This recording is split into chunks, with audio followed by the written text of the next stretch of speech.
Монгол улсын хүн амын хөгжил, нийгмийн хамгаалтын яам.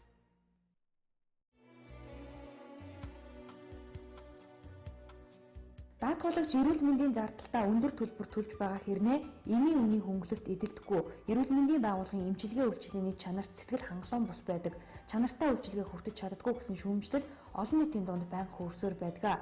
Тэгвэл үүнийг шийдвэрлэх гарц юу вэ? Энэ бол иргэний эрүүл мэндийн даатгалын тогтолцооны шинжилэл юм а. Нийгмийн даатгалыг үлээрсэн эмнэлэгт үнгүүг шивтүүлээл дэвтэрийн хоолоор хийлгээд үнэлгээний хоолоор хийлгээл тэгээд 8 хоноглол гаргаж байгаа. Ахад маргааш нь ухаалаад нь чимэл авахгүй гэдэг ийм л байна.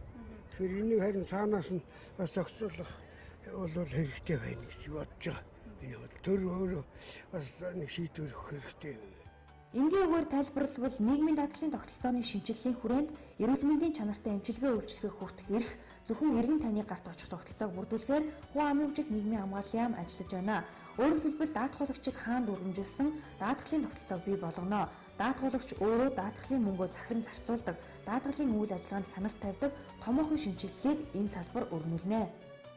Ерөн зөв иргэний эрүүл мэндийн даатгалын хуулийн төсөл бол өргөн баригдсан явж байгаа хилцүүлгийн шатнд явж байна. Одоо бид нар намрын чуулганд иргэний эрүүл мэндийн даатгалын хуулийг оруулж батлуулахаар зорилт тавьж ажиллаж байгаа. За энд хамгийн гол юм юу гэхээр өнөөдрийн эрүүл мэндийн одоо салбарын санхүүжилтийн механизм тогтолцоо буруу байна. Даатгалын маань бас одоо тогтолцоо механизм буруу байна. Тийм учраас энэ дээр бид нар одоо гол юм юу гэхээр ямар ч байлаа гэсэн энэ одоо тогтолцоог жоохон зөв болгоё гэдэг ийм л одоо зорилгыг тавьж хуулийн төслийг бол анх санаачилсан. Энэ хуулийн одоо зорилго бол өнөөдөр ерөөсөө одоо шинэ эрүүл мэндийн даатгалын сангийн одоо менежмент, хяналт, үйл ажиллагаатай даатгалагч өөрөө ямар ч оролцох тийм ээ. Даатгалагчийн оролцоо байх нь битгий даатгалагчийн тэрийг өөрөө мэддэг ч байна. Зөв зохистой тогтолцоон шилжүүлэхийн тулд даатгалагчийг одоо бид нар ярьдаг чинь нэг хэрэглэгч хаан гэдэг шиг даатгалагчийг хаанд өргөмжилсөн, даатгалагчаа дээдлсэн тийм хэрэгцээ тогтолцоог бий болгож ижил энэ одоо эрүүл мэндийн даатгалын тогтолцоог өөрчлөлөө. Улсын их хурлд иргэний эрүүл мэндийн даатгалын хуулийн шинжилсэн хариулгын төслийг өргөн барьчихсан байж байгаа. За хуулийн төслөөр бол нэлээд хэд хэдэн одоо зарчмын өөрчлөлтүүдийг оруулахаар одоо санал хилцэгдэж байгаа. За тухайлх юм бол одоо даатгуулагч нар даатгуулагчийн одоо төрөөс хариуцдаг бүлгийн шимтгэлийн хувь хэмжээ хөдөлмөрөөсөө доод хэмжээтэй уялдуулах асуудлыг тусгасан байж байгаа. За мөн түүнчлэн даатгуулагч 2 дахь шатлалд эмчилүүлж байгаа тохиолдолд одоо эмнэлгээ өөрөө сонгодог болох. За мөн түүнчлэн нэг гол зарчмын том шинжилэл гэх юм бол улсын эмнэлэг, хувийн эмнэлэг алингээр нь зөвлөлүүлсэн бай ижил тарифаар санхүүжүүлдэг болох. Энэ одоо зарчмыг нэвтрүүлэхээр одоо хуульд тусгасан байж байгаа. Даатгалын тогтолцоо шинжилэгдснээр эмнэлгийн үйлчилгээ, эмч ажилчдын эргэнт хандах хандлага одоо байгаагаас өөрчлөгдөж, даатгалаа төлсөн хэрнээ хангалттай үйлчилгээ авч чаддаггүй.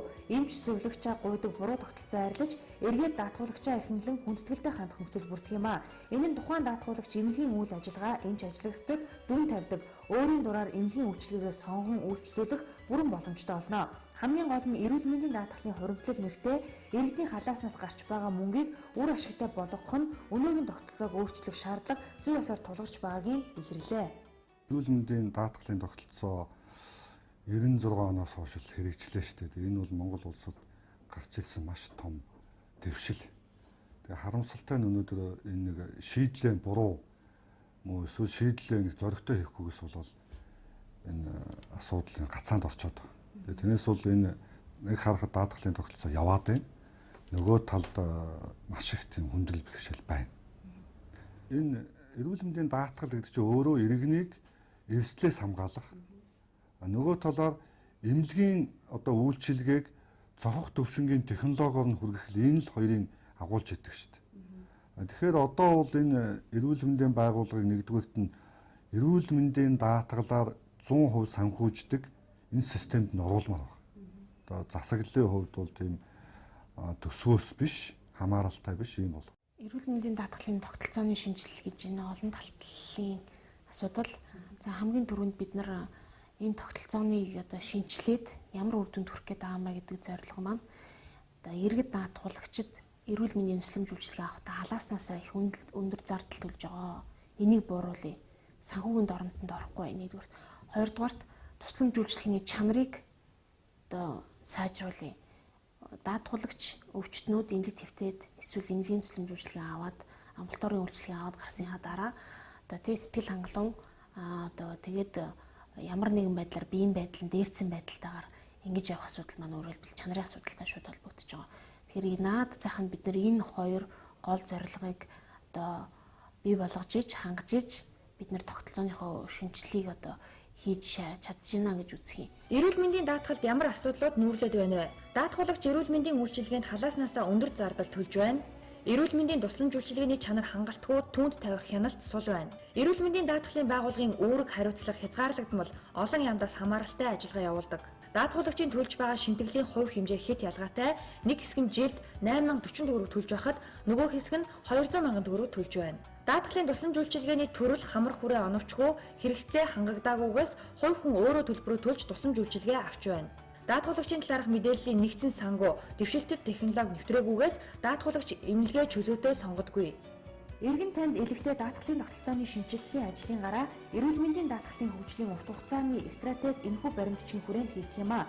Тогтолцооны шинжилгэнд хугацаа шаардсан үе шаттайгаар хийгдэх томоохон ажил бөгөөд 2013 оноос 2022 оны хооронд хийгдэх дээрх урт хугацааны стратегийн баримтчиг нь анх удаа гарч байгаагаараа онцолгоо. Эрүүл мэндийн одоо даатгалын тогтолцоо хөгжүүлэх бэхжүүлэх явдал бол эрүүл мэндийн салбарын жамин чухал одоо зорилт, нөгөө талд нь санхүүжилж байгаа засгийн газар, сангийн яам, за энэ бараа үйлчилгээ одоо эмнэлгийн үйлчилгээ худалдаа авч байгаа иргэд даатгалагчдын хувьд ч бол бас л одоо шийдэх ёстой юм асуудал байна. Тэгэхээр энэ салбарын одоо бодлого зорилтыг хааш нь авч явах вэ, яаж тодорхойлох вэ гэдэг асуудал бол өнгөрсөн 20 жилийн хугацаанд бол янз бүрийн төвшөнд одоо хэлцэгдэж харилцан ойлголцлын төвшөнд явж ирсэн. Тэгээд энэ 2012 онд эрүүл мэндийн даатгалын хөгжүүлэх урт хугацааны стратегийг бол засгийн газар бол хэлцчихвэл дэмжиж цаашаасан.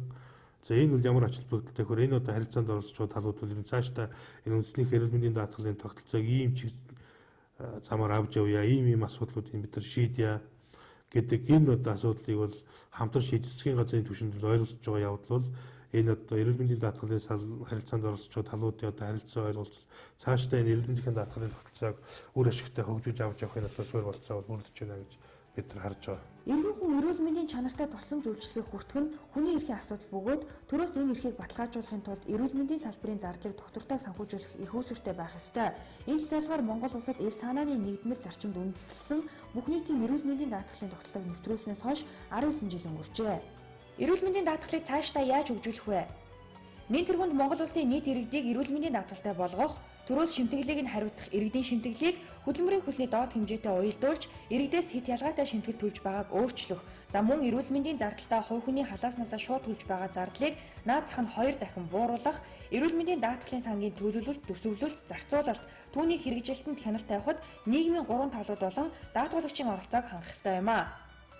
За үүнээс гадна даатгалтай иргэн эрүүл мэндийн ямар тусламж үйлчилгээг авдаг талаар даатгуулагчийн мэдлэг мэдээллийг өргөтгөж, эрүүл мэндийн байгууллага тусламж үйлчилгээ үзүүлэгчийг сонгож, шууд гэрээ байгуулах замаар тусламж үйлчилгээний чанарын хяналтыг сайжруулах, мөн тусламж үйлчилгээний стандарт эмнэлзэн удирдамжийг баримтлан чанарыг тасралтгүй сайжруулах. Үүнээс гадна даатгуулагчийн мэдээллийн цахим санг бий болгож, даатгуулагчийн үндсэн мэдээллийг агуулсан цахим карт нэвтрүүлэх хэрэгтэй байна. Эрүүл мэндийн даатгалын тогтолцоог бусад улс оронтой харьцуулахад Европын орноос Герман, Эстони, Азийн орнуудаас Тайван, Солонгос улсын үндэсний эрүүл мэндийн даатгалын тогтолцоо нь манай улсын эрүүл мэндийн даатгалын тогтолцоотой адил эв санааны зарчимд тулгуурласан албан журмын даатгалтай байдаг юм байна. Эрүүл мэндийн даатгалын тусламж үйлчилгээ үзүүлэх эрүүл мэндийн байгууллага иргэн өөрөө сонгодог харьцангуй бие даасан эрхтэй үйл ажиллагаа явуулдаг юм байна. 2012 оны байдлаар нийт хүн амын 90.4%-ийг эрүүл мэндийн даатгалд хамруулан 166.6 тэрбум төгрөгийн шимтгэлийн орлого цуглуулсан байна. Өөрөөр хэлбэл эрүүл мэндийн даатгалын санд дээр хэмжээний мөнгө хөрөнгөлөгдсөн гэсэн үг ээ. За өнөөдрийн байдлаар бол эрүүл мэндийн даатгалын сангаас 8 төрлийн тусламж үйлчилгээний зардлыг бол санхүүжүүлж явж байна. За энд нь бол улсын болон хувийн эмнэлэгт хэвтэн нэмжлүүлсэн даатгуулагчийн зардлыг төлж байна. За улсын эмнэлгийн үйлчилгээ, улсын хэмжээнд үйл ажиллагаа явуулж байгаа эмнэлэгт амбулаторийн тусламж үйлчилгээ, онцлогоо эмчилгээ, за бүсэн онцлогоо эмчилгээний төв аймаг дүүргийн нэгдсэн эмнэлэг, эрүүл мэндийн эхлэлүүд өдрийн эмчилгээний тусламж үйлчилгээний зардлыг олгож байна. За уламжилт эмчилгээний зардлыг нөхөн сэргээх эмчилгээ, хөнгөвчлөх эмчилгээ, за тэгээд эмийн үний хөнгөлт гэсэн ийм тусламж үйлчилгээг бол үзүүлж байгаа. За өнгөрсөн 12 оны байдлаар бол давхарцсан тоогоор 4.3 сая хүн одоо эрүүл мэндийн даатгалын сангаас ямар нэгэн хэмжээний зардал гаргасан ийм товар байж байгаа. Дээрх эрүүл мэндийн даатгалын тогтолцооны шинжилэл хийгдснээр даатгуулагчийн эрүүл мэндээс үүсэх санхүүгийн эрсдлийг даатгалын сан тодорхой хэмжээгээр дааж, даатгуулагчийн халааснаас төлж буй албан бус төлбөр багаснаа. Мөн эрүүл мэндийн даатгалын цахим картыг нэвтрүүлснээр даатгуулагч эрүүл мэндийн даатгал хэдэн төгрөгөөр даатгуулж байна, хэдэн төгрөгийн тусламж үйлчилгээний зардлыг эрүүл мэндийн даатгалын сангаас гаргуулсан зэрэг мэдээлэл ил тод болж, сангийн зарцуулалтын хяналтанд даатгуулагч өөрөө хяналт тавих боломж бүрднэ. Даатгуулагч өөрөө энд эрүүл мэндийн даатгалын сангаас болон бусадаас их усээс одоо зарцуулж байгаа одоо тэр зарцуултыг хяндаг бай тээ. Тэрийг өөрөө зарцуулалтаа гүйцэтгэдэг бай. Тэгээд цахим картын шилжүүлээ. Цахим картын тухайн одоо даатгуулагчийн өвчний одоо түүх онш бүгд байж байдаг. Нэгдүгээр, хоёрдугаар бол тодорхой одоо юу гэдэг пин код тэгээд тодорхой кодоор дамжуулаад төлбөрийн гүйцэтгэл хийж болдог. Ийм одоо өвлөл даатгуулагчдад бүх эрхийг шилжүүлъя л гэж. Ингээд ирэх юм бол эмнэлгүүдийн мандунд өрсөлдөөн бий болно. Эмнэлгүүд хэр олон даатгуулагчд үйлчлэлээр санхүүжилтээ авдаг. Тийм ээ. Цөөн дүүлчлээд хүн ирэх даатгуулагч очихгүй тэр эмнэлгээр дампуурна. Олон даатгуулагч хүлээж аваад их юм бол тэр эмнэлэг улмал санхүүгөө бэхжээл хүчрхийлжэл явна. Энэ хууль хэрэгжсэн нөгөө талдаа бас нэг ашигтай. Тэрний үгээр эмнэлгийн эмч ажилтнуудын хөдөлмөрийн бодит үнэлэмжийг тогтоох боломж бүрдэж байна. Өнөөдөр эмнэлгүүд даатгуулагчдад үйлчлэхийн тулд сайн эмч, сайн сувлагчтай шаардлагатай шүү дээ. Сайн эмч, сайн сувлагч байхгүй бол тэр эмнэлэгт хинч очихгүй. Тэгэхээр сайн эмч, сайн эмнэлгийн одоо ажилтан сувлагчаа тогтоож ажиллуулахын тулд яах вэ гэхээр цалингийн нэмэн, нийгмийн асуудлын шийдэн, өшөө боловсрол мэдлэгийн чадварын сайжруулна гэх тийм. Ингээд энэ бол нэг талдаа эрүүл мэндийн салбарын ажилтнуудын хувьд бас маш том эерэг нөхцөлийг авчрах хууль болох юм аа. Ийхүү хүн амын хөгжил нийгмийн хамгааллын яамнаас бодлогын түвшинд хийж эхлэх байгаа. Иргэний эрүүл мэндийн даатгалын тогтолцооны томоохон шинжилэл нь иргэнээ дээдлсэн эрх ашгийг нь хүндэтгсэн иргэн таны төлөө хийж байгаа ажил юм аа. Монгол улсын хүн амын хөгжил нийгмийн хамгааллын